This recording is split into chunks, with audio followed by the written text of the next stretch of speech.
IPL 2025 mega auction అప్డేట్స్లో భాగంగా ఈరోజు సరికొత్త వీడియోతో మీ ముందుకు వచ్చాను. ప్రతిసారి మినీ ఆక్షన్లో కానీ మెగా ఆక్షన్లో కానీ ఒక తెలియని ప్లేయర్ వచ్చి కోర్టులో కొల్లగొట్టుకుని వెళ్ళిపోతూ ఉంటాడు. ఒక best example last year Sameer రిజ్వీకి అలాగే వచ్చాయి. ఈసారి అలాంటి ప్లేయర్లు ఎవరైనా ఉన్నారా? నాకైతే ఒక 20 ప్లేయర్ల దాకా దొరికారు. బట్ దాంట్లో 12 ప్లేయర్లని షార్ట్ లిస్ట్ చేశాను. ఆ 12 ప్లేయర్లలో కనీసం 2-3కైనా మంచి అమౌంట్ వచ్చే అవకాశాలు ఉన్నాయి. ఒకరికైతే ఒక 6 నుంచి 7 కోట్ల దాకా కూడా రావచ్చు. ఆ 12 ప్లేయర్లు ఎవరో ఇప్పుడు ఈ వీడియోలో నేను చెప్పబోతున్నాను. ఫస్ట్ వన్ అగ్ని చోప్రా మిజోరాంకి ఆడుతూ ఉంటాడు. ఈ సీజను లాస్ట్ సీజను రంజీస్లో చాలా బాగా పర్ఫామ్ చేశాడు. ఇతను ఎవరో కాదు, అనుపమ చోప్రా కొడుకు. అనుపమ చోప్రా అంటే తెలుసు కదా, బాలీవుడ్ క్రిటిక్, చాలా టాలెంట్ ఉన్న బ్యాట్స్మెన్, లెఫ్ట్ హ్యాండరు, చాలా కన్సిస్టెంట్ బ్యాట్స్మెన్.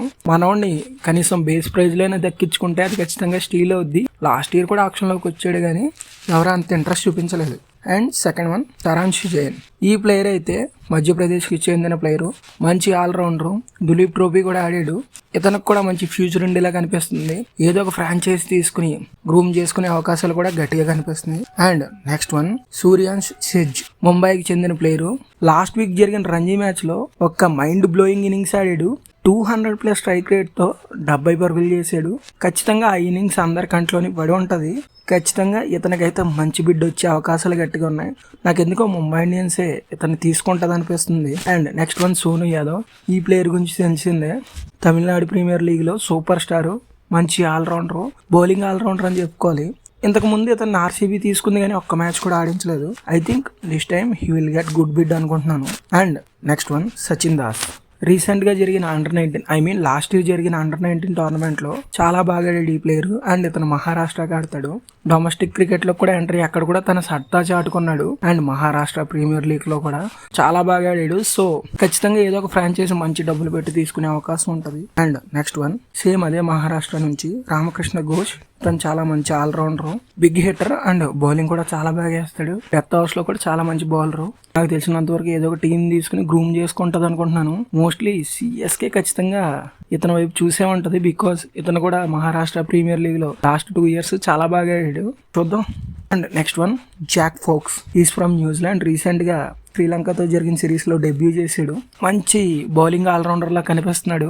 నాకు తెలిసినంత వరకు ఇతని బేస్ ప్రైజ్లో ఏదో ఒక టీం దక్కించుకుని అది స్టీల్ అని చెప్పి ప్రూవ్ చేస్తుంది అనుకుంటున్నాను. ఖచ్చితంగా ఇతనైతే చాలా మంచి ప్లేయర్లా కనిపిస్తున్నాడు, యంగ్స్టర్ కూడా. And next one Mahesh Pithiya. Is from Baroda. ఈ సంవత్సరం రంజీస్లో చాలా బాగా పర్ఫామ్ చేశాడు. 5 మ్యాచెస్లో 30 వికెట్లు తీసి 105 రన్స్ చేశాడు. బౌలింగ్ పరంగా అయితే కుమ్మేస్తున్నాడు. బ్యాటింగ్ వరకు వచ్చిన ఛాన్సుల్లో పర్లేదు, బాగానే పర్ఫామ్ చేస్తున్నాడు. ఇతని వైపు కూడా ఫోకస్ చాలా గట్టిగా ఉంటుంది. చూడాలి ఏ ఫ్రాంచైజ్ లెక్కించుకుంటుందో. అండ్ నెక్స్ట్ వన్ అల్లా గజన్ఫర్. ఇంతకుముందు ఆఫ్ఘనిస్తాన్ గురించి మాట్లాడినప్పుడు దాని గురించి మాట్లాడుకున్న వీడియోలో చాలా టాలెంటెడ్ ప్లేయర్. ఆఫ్ఘనిస్తాన్కి రీసెంట్గానే డెబ్యూ చేసి పర్ఫామ్ చేస్తున్నాడు చాలా బాగా. సో ఇతన్ని కూడా మంచి ప్రైస్ పెట్టి ఏదో ఒక ఫ్రాంచైజ్ కొనుక్కుంటుంది. ఇతన్ని ఎవరు తీసుకుంటారో ఖచ్చితంగా worth. And next one Ashwin Hebbar. చాలా మంచి ఫామ్ లో ఉన్నాడు. ఆంధ్ర ప్రీమియర్ లీగ్ లో హైయెస్ట్ రన్ స్కోరర్ ఈ సంవత్సరం జరిగిన ఆంధ్ర ప్రీమియర్ లీగ్ లో. తన వైపు కూడా ఫ్రాంచైజీలు వెళ్తాయి. ఢిల్లీ క్యాపిటల్స్, SRH 2 ఫ్రాంచైజీలు వెళ్తాయి. నాకు తెలిసినంత వరకు 1-2 కోట్లలో ఇతను దక్కించుకునే అవకాశం ఉంటుంది. ఆ 2 టీంలో ఒక టీము. ఇతను కూడా చాలా talented opening batsmen.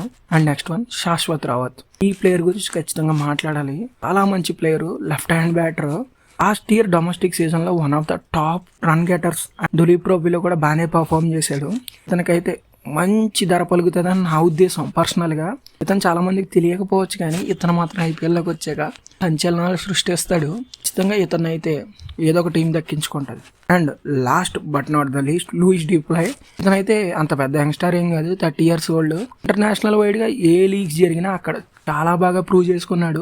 Opening left hand batsmen. And SA T20లో CSK franchise JSK franchise తరఫున రిప్రజెంట్ చేస్తూ ఉంటాడు. లాస్ట్ 2 years నుంచి చాలా బాగా పర్ఫామ్ చేశాడు. ఈసారి ఈ ఫ్రాంచైజ్ దక్కించుకుంటుందో చూడాలి. ప్రైజ్ కైనా సోల్డ్ అవుతాడని నా ఉద్దేశం.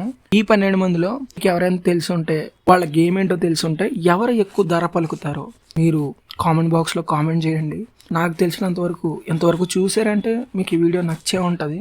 ప్లీజ్ లైక్ కొట్టి కామెంట్ చేయండి.